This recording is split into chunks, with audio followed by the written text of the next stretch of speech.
नमस्कार, capital TV Uttar Pradesh में आपका स्वागत है और मैं आपके साथ प्रिया बिस्ट। अब वक्त हो चला है ऐसे मुद्दों पर विस्तार से बात करने का जो जनता, राज्य, देश और पूरी दुनिया पर असर डालते हैं। पश्चिमी उत्तर प्रदेश के सबसे बड़े गैंगस्टर सुंदर भाटी को जेल से रिहा कर दिया गया है। वो जेल से बाहर आ गया है। वो दिल्ली के मयूर विहार इलाके में है, लेकिन जेल से छूटने के बाद भी एसटीएफ उस पर नजर रखे हैं। तो ऐसे में इस गैंगस्टर को लेकर कई तरह की चर्चा होने लगी है, जैसे लॉरेंस बिश्नोई से कनेक्शन, अतीक अहमद हत्याकांड में नाम और 60 से ज्यादा जुर्म अपराध। तो आज बताऊंगी सुंदर भाटी की क्राइम कुंडली, बताऊंगी कैसे बना सुंदर भाटी पश्चिमी उत्तर प्रदेश का सबसे बड़ा गैंगस्टर, बताऊंगी आखिर क्या लॉरेंस बिश्नोई से है कनेक्शन, बताऊंगी क्यों जुड़े माफिया अतीक अहमद की हत्या से तार। एक एक कर सारी डिटेल आपको बताऊंगी। तो चलिए शो शुरू करते हैं।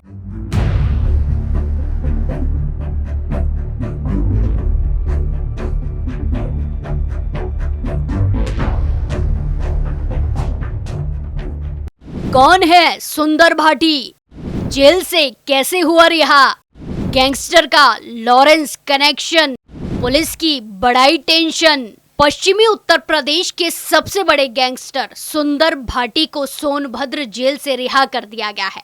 वो सपा नेता हरेंद्र नागर और उनके सरकारी गनर भूदेव शर्मा की हत्या के मामले में आजीवन कारावास की सजा काट रहा था। वहीं अब उसे हाई कोर्ट से जमानत मिल गई है। रिहाई के बाद सुंदर भाटी बीते गुरुवार को फ्लाइट से वाराणसी से सीधे दिल्ली चला गया। बताया जा रहा है कि फिलहाल सुंदर भाटी दिल्ली के मयूर विहार में रह रहा है, वहीं अपने गांव कासना थाना क्षेत्र के घंगोला में भी आता रहेगा। आपको बता दी कि अगले महीने सुंदर भाटी की बेटी की शादी है। फिलहाल वो उसकी तैयारियों में लगा हुआ है। जानलेवा हमलों, हत्या और अवैध वसूली के साथ साथ 60 से ज्यादा गंभीर मामलों में घिरे हुए इस गैंगस्टर की रिहाई ने पूरे इलाके में हड़कंप मचा के रखा हुआ है, जिसके चलते जेल से छूटने के बाद भी पश्चिमी उत्तर प्रदेश की एसटीएफ टीम सुंदर भाटी पर नजर रखे हुए है, निगरानी रखे हुए है। उसके बाहर आते ही पुलिस के साथ साथ इंटेलिजेंस को भी सक्रिय कर दिया गया है, ताकि सुंदर भाटी की सारी गतिविधियों पर पैनी नजर रखी जा सके। ये तो आज की बात हो गई। चलिए अब सुंदर भाटी की क्राइम कुंडली कनेक्शन के बारे में आपको बताते हैं। सुंदर भाटी अपराध की दुनिया में आने से पहले बुलंदशहर में ट्रांसपोर्ट के ठेके लेता था। उसके बाद वो नेताओं के संपर्क में आया। कहते हैं कि सुंदर भी राजनीति में आना चाहता था। वो किसी जमाने में गाजियाबाद के लोनी इलाके के कुख्यात सतवीर गुज्जर का राइट हैंड हुआ करता था। ग्रेटर नोएडा के नरेश भाटी से सतवीर गुज्जर की गहरी दोस्ती थी। नरेश गांव में परिवार वालों की हत्या का बदला लेने के लिए सतवीर के संपर्क में आया था। बस फिर वहीं से सुंदर और नरेश की भी दोस्ती हो गई। सुंदर भाटी जहां ठेकेदारी का काम किया करता था, वहीं नरेश भाटी अपराध की दुनिया से जुड़ा था। दोनों ने मिलकर कई आपराधिक घटनाओं को मिलकर अंजाम दिया था। जरायम की दुनिया में दोनों दोस्तों की जोड़ी को जय वीरू की जोड़ी कहा जाता। इसके बाद देखते देखते नरेश के साथ ही सुंदर का नाम भी अपराध की दुनिया में गूंजने लगा। दोनों ही राजनीति में अपनी जड़ें मजबूत करने में जुटे थे, लेकिन नरेश भाटी ने सुंदर भाटी को पीछे छोड़ जिला पंचायत अध्यक्ष बन गया। नरेश भाटी जिला पंचायत अध्यक्ष बना तो वो माननीय होकर लाल बत्ती में घूमने लगा। आलम यह हुआ कि नरेश की पावर सुंदर से ज्यादा बढ़ने लगी। ये बात सुंदर को ज्यादा परेशान करने लगी। दोनों के बीच दोस्ती में दरार आ गई। रंजिशन सुंदर भाटी ने गिरोह को तोड़कर अपना नया गुट बना लिया। फिर उसने नरेश पर जानलेवा हमला करवाया, लेकिन नरेश की किस्मत अच्छी थी, वो इस हमले में बच गया। उसका ड्राइवर और गनर मारे गए, लेकिन अगली बार सुंदर का निशाना नहीं चूका। 2003 में सुंदर भाटी गैंग ने नरेश भाटी पर ताबड़तोड़ गोलियां बरसाई और उसे मौत के घाट उतार दिया, उसकी हत्या कर दी। नरेश के रास्ते से हटते ही सुंदर को लगा कि अब उसकी पावर और ज्यादा बढ़ गई है। उसके बाद वो लगातार संगीन अपराध करता ही रहा और एक दिन अपराध की दुनिया का एक बड़ा गैंगस्टर बन गया। पश्चिमी उत्तर प्रदेश में सुंदर भाटी को कुख्यात बदमाशों में गिना जाता है। 90 के दशक के बाद से सुंदर भाटी पश्चिमी यूपी और हरियाणा दोनों ही राज्यों की पुलिस के लिए चुनौती बन गया था। ग्रेटर नोएडा के गंगोला का रहने वाला सुंदर भाटी कभी गाजियाबाद के लोनी इलाके के गैंगस्टर सतवीर गुज्जर का खास हुआ करता था। गैंगस्टर सुंदर भाटी के लॉरेंस बिश्नोई से भी कनेक्शन की बात सामने आई है। अतीक अहमद हत्याकांड में सुंदर और बिश्नोई का नाम सामने आया था। लॉरेंस के अलावा कुख्यात बदमाश सुभाष ठाकुर, सुनील राठी, माफिया डॉन ब्रजेश सिंह और त्रिभुवन सिंह से भी उसके गहरे संबंध है।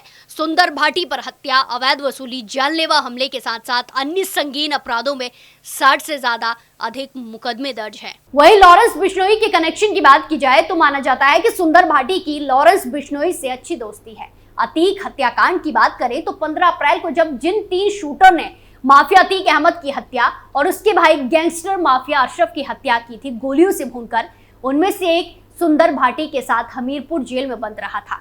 ऐसे में अतीक अहमद हत्याकांड में सुंदर भाटी का कनेक्शन होने के कयास लगाए गए थे। अतीक की हत्या में जिगाना पिस्टल बरामद हुई थी जो कि अवैध तरीके से विदेशों से लाई जाती है। उसमें 17 गोलियां लोड होती हैं। कयास लगाए गए कि शूटरों के पास ये मिली जिगाना पिस्टल भाटी के इशारे पर सप्लाई की गई थी। इसी तरह लखनऊ के विभूति खंड थाने के इलाके में 6 जनवरी 2021 को हुई मुख्तार के करीबी अजित सिंह की हत्या में भी सुंदर भाटी गैंग का नाम सामने आया था। हरेंद्र नागर कांड में गया जेल, रवि काना ने कराई आजीवन कारावास। क्या अब होगा गैंग वॉर? जांच एजेंसियां हुई अलर्ट। दनकौर कोतवाली क्षेत्र के दादूपुर गांव के रहने वाले हरेंद्र प्रधान की 2015 में ग्रेटर नोएडा के नियाना गांव में हत्या कर दी गई। हरेंद्र प्रधान अपने साथियों के साथ एक शादी समारोह में शामिल होने गया था। वहां से वापस लौटते वक्त सुंदर भाटी गैंग के गुर्गों ने उसकी गोली मारकर हत्या कर दी थी। हमले के दौरान हरेंद्र प्रधान के सरकारी गनर भूदेव शर्मा की भी गोली लगने से मौत हो गई थी। इस मामले में पुलिस ने सुंदर भाटी और उसके 13 साथियों के खिलाफ मुकदमा दर्ज किया था। नोएडा की निचली अदालत ने फिर अप्रैल 2021 में इस मामले में कुख्यात अपराधी सुंदर भाटी और उसके 11 गुर्गों को उम्र कैद की सजा सुनाई थी। स्क्रैप कारोबार पर 2022 से पहले सुंदर भाटी और उसके गैंग का एक छत्र राज्य था, लेकिन नोएडा पुलिस की ताबड़तोड़ कार्रवाई से उसकी पकड़ ढीली पड़ गई। उस दौरान भाटी की कई संपत्तियों पर कार्रवाई हुई और स्क्रैप के धंधे में हरेंद्र नागर के छोटे भाई रवि नागर उर्फ रवि काना का कब्जा हो गया। इसी बीच सुंदर भाटी गैंग के एक बड़े प्रतिद्वंदी माने जाने वाले अनिल दुजाना को यूपी एसटीएफ ने मई 2023 में मेरठ में मुठभेड़ में मार गिराया, उसका एनकाउंटर कर दिया। दुजाना 10 अप्रैल को जमानत पर बाहर आया था। वहीं नोएडा के स्क्रैप कारोबार में अपना सिक्का जमाए सुंदर भाटी गैंग के प्रतिद्वंदी माने जाने वाले और सपा नेता हरेंद्र नागर के भाई रवि काना पर भी नोएडा पुलिस का शिकंजा कसा। नोएडा पुलिस ने रवि काना और उसकी गर्लफ्रेंड को गिरफ्तार कर जेल भेज दिया। रवि काना फिलहाल बांदा जेल में बंद है। कहा जा रहा है कि सुंदर भाटी स्क्रैप कारोबार को पूरी तरह से अपने कब्जे में लेने की फिराक में है, इसीलिए रविंद्र नागर उर्फ रवि काना उसके निशाने पर आ सकता है। फिलहाल रवि काना के जेल जाने के बाद इस धंधे को वेस्ट यूपी के एक बड़े नेता और उसके कुछ करीबी संभाल रहे हैं। रवि काना हरेंद्र हत्याकांड का गवाह भी है। रविंद्र की पैरवी के बाद ही सुंदर भाटी के साथ 11 लोगों को इस मामले में आजीवन कारावास की सजा हुई।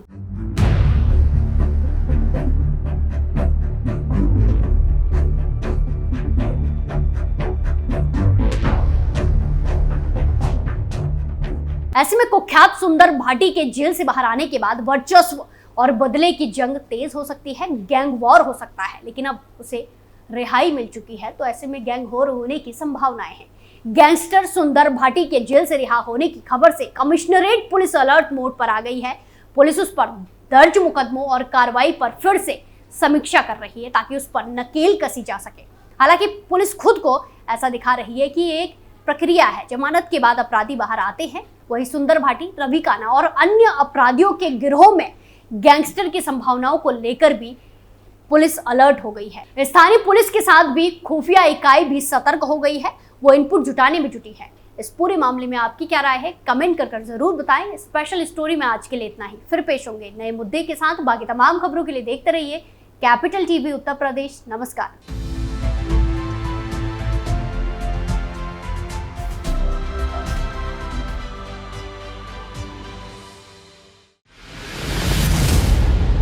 मैं राजनीति करता नहीं, पर राजनीति को बहुत गहरे तक समझता हूं। मैं लोगों के बीच रहता हूं, लोगों के मन को अच्छे से जानता हूं।